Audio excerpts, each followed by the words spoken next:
What's going on, everybody? I got people of all ages that watch this channel, from as young as their 20s upwards to their 80s. And regardless of age, something that kind of keeps coming up, whether that's just from normal wear and tear of just doing a lot of fitness related stuff, heavy resistance training, or just a product of age, is that people are trying to find unique ways of still working out their lower body or their legs, but not stressing their knees. Some of you guys already have like a specific knee injury that you're really just trying to avoid working out the legs whatsoever. Or some of you guys are like me that maybe don't have initial knee injury, but maybe you're kind of feeling a little bit of pushback and you're just kind of being maybe a little bit more cautious about some of the exercises that you choose. You still want to work your legs, you still want to train them consistently, but you're maybe kind of recognizing that, yeah, there's a kind of a certain kind of give and take that revolves around basically not stressing the knees too much, that you end up causing issues later down the road. So in this video, I'm going to show you guys some home fitness based exercises that you guys can do that put minimal stress on the knee joint specifically, but still can be adequate, great muscle building exercises for your lower body. I'll of course be featuring some exercise in the Total Gym or sliding bench trainer, but I'll also be showing you guys some stuff you can do with a barbell. Some of these things you can sub out with dumbbells or really any external weight. Now, I can't guarantee all these exercises will fit for you. These are just kind of my personal preferences and things I've kind of recommended to people try who maybe do have knee issues. And also, I'm not going to give you guys an exhaustive list, but these are just kind of some of my top favorites I like to kind of do within a small, home gym setup with minimal equipment and also a small footprint. So before we do get into that, guys, please consider liking, subscribing, share this content, and I'll put links in the description box below for everything featured in this video. Now, some of the big takeaways in finding certain exercises that are going to place minimal stress on the knee really is trying to minimize that knee flexion and extension that's going on in the knee. So definitely when we think of the knee, we think, yeah, we know it extends, we know it's going to flex or it's going to do this motion. And we still essentially, we don't necessarily want to handicap that. We don't want to minimize that, but we want to minimize as much stress and tension that's going to be placed on the actual joint, tendons, ligaments, and put that more on the musculature itself, which is more so focused on working. So quadriceps, glutes, hamstrings, even some stuff below the knee as well. So yes, you will see some exercises that will minimize that joint motion at the knee, but you will see some other exercises that will incorporate a little, or if not a little bit more so, flexion and extension. But what's really going to happen is how we kind of deviate and find ways around putting that stress on the actual joint and more so on the muscles, like I was saying. A lot of these will be multi-joint in the sense that your hip is going to be moving maybe with your knee, and yes, you will see some isolation exercises as well. But don't be fooled that just because something is an isolated type exercise, like maybe a typical knee extension machine you find in the gym, those are great and certainly a workaround of stressing the knee, of not stressing the knee. But what kind of tends to happen with these types of isolation exercises, especially quadricep isolation exercises, is that they can kind of provide a false sense of security. So people end up cranking on way more weight than they maybe are used to, or that knee joint's really used to having, or that quadriceps used to having on it. And then they kind of wonder later on, while they have this really deep kind of tendon, maybe patella type related pain, they don't know where it came from, even though they're not doing any squatting or any kind of heavy flexion extension type stuff with heavy like barbells or dumbbells, whatever. And so you're utilizing machines. So the point is, yes, even a single joint isolated exercise, machine or exercise can still stress the knee joint specifically. All right, we're going to start with the barbell exercises first, and the tried and true favorite of mine personally is a Romanian deadlift. And as you can see here at these shorts, I picked a bad day to sit in something. I'll talk about doing leg stuff. I digress though.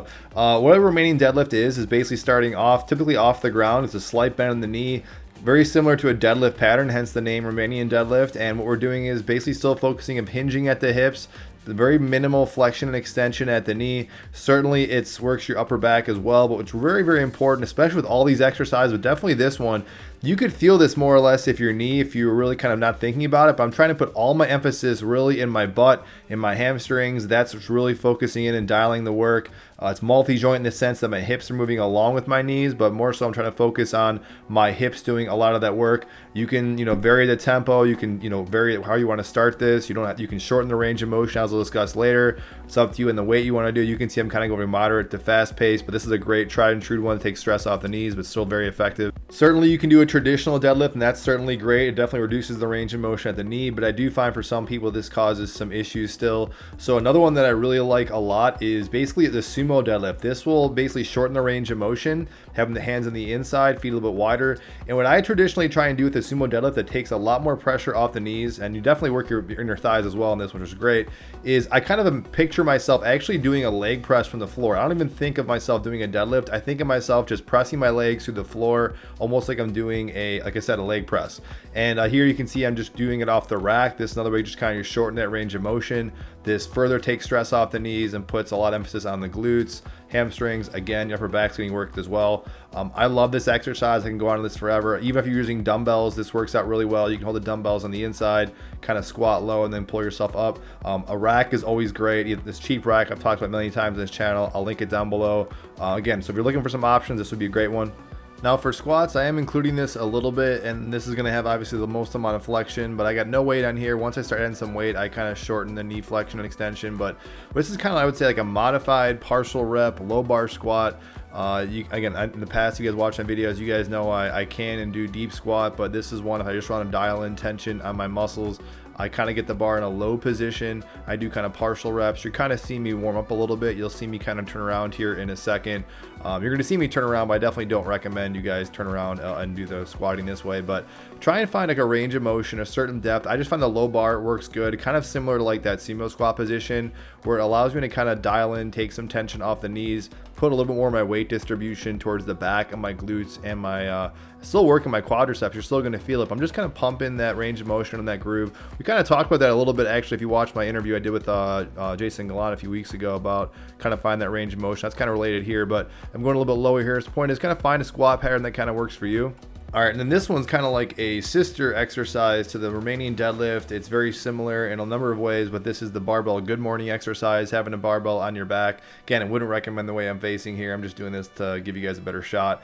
But again, you can see minimal flexion and extension at the knee, focusing a lot of emphasis on the hip extension, glutes, hamstrings. Quadriceps are still working because you have that little bit of a extension there as you come back up. Having that bar a little bit higher, this puts a little bit more stress on the spinal erectors. So just kind of a little bit different, tension and force. So this is, again, some people prefer this one over the Romanian deadlift. This is definitely two things you guys can switch up.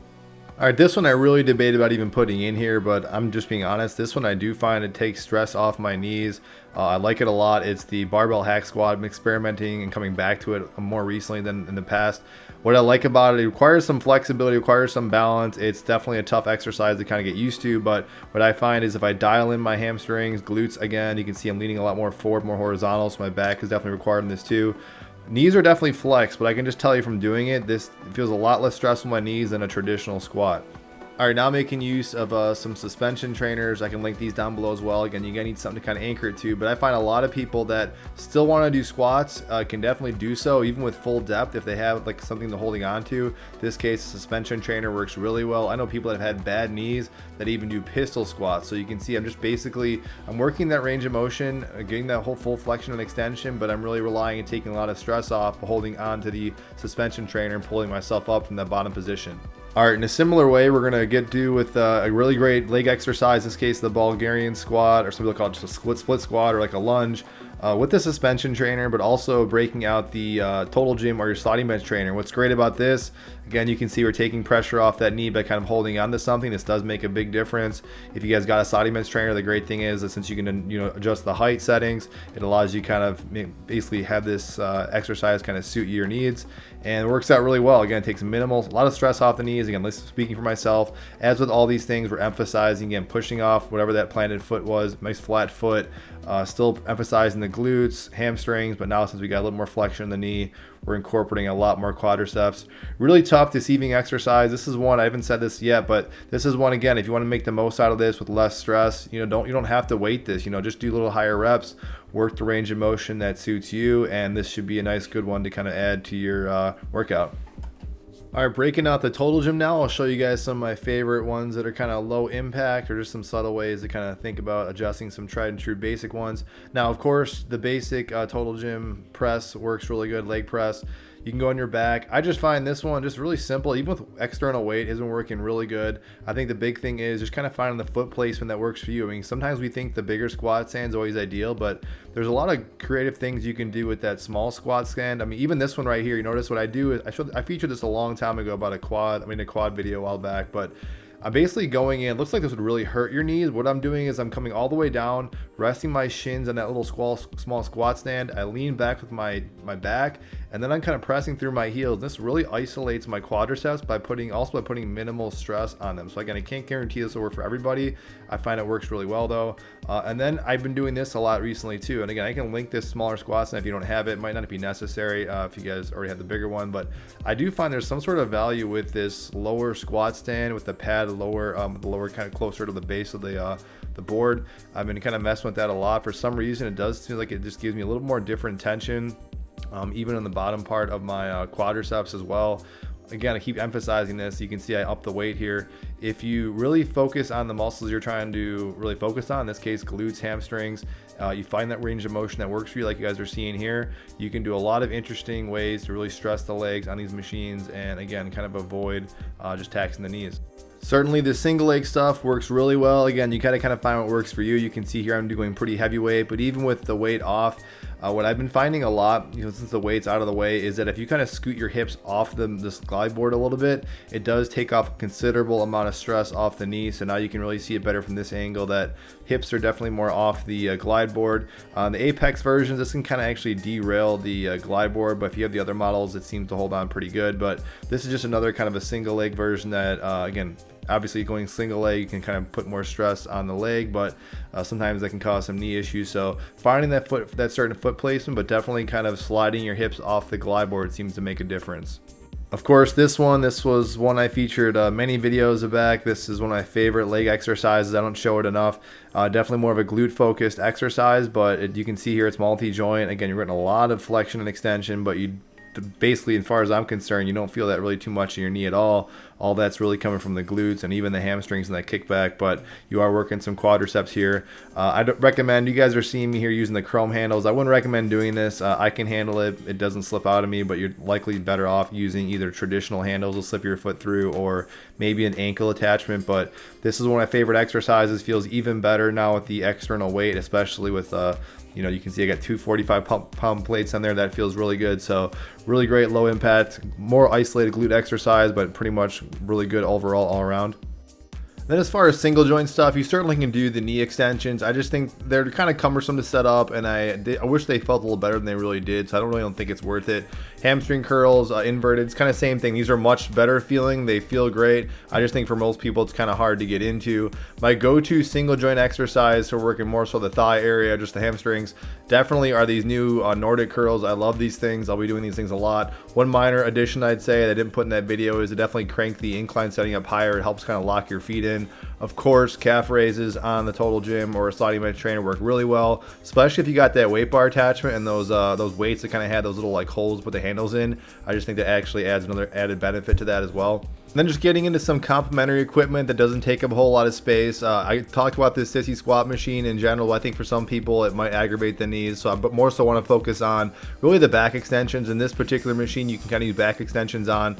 Kind of putting this towards the end as far as like single joint exercises. I talked a lot about hinging at the hips. You can see here the knees are totally kind of locked out. They're taken out of the picture, so you can really isolate another big important area just in the below the hips, which is, again, you're emphasizing your glutes more or less in this and the upper part of the hamstring. So while you're definitely working your back and working back extensions, I more so primarily like to do this as emphasizing the hips, glutes, and hamstrings. And then last but certainly not least is my indoor rower. You guys can see I have this thing in pieces. My basement is a straight up mess. We're going through stuff, but great low impact exercise. Definitely emphasizes the legs. Obviously great for cardio, and it's a go-to exercise of mine that I like to do on off days with my Total Gym. All right, guys, that's it. Hopefully you guys enjoyed that. These are just a few. There's many exercises out there. These are just some of my personal favorites that I like to do and do on typical leg days. If there's something out there that you guys like to do, definitely let me know in the comment section and share with other people. As always, thank you guys for watching. I'll see you guys in the next video.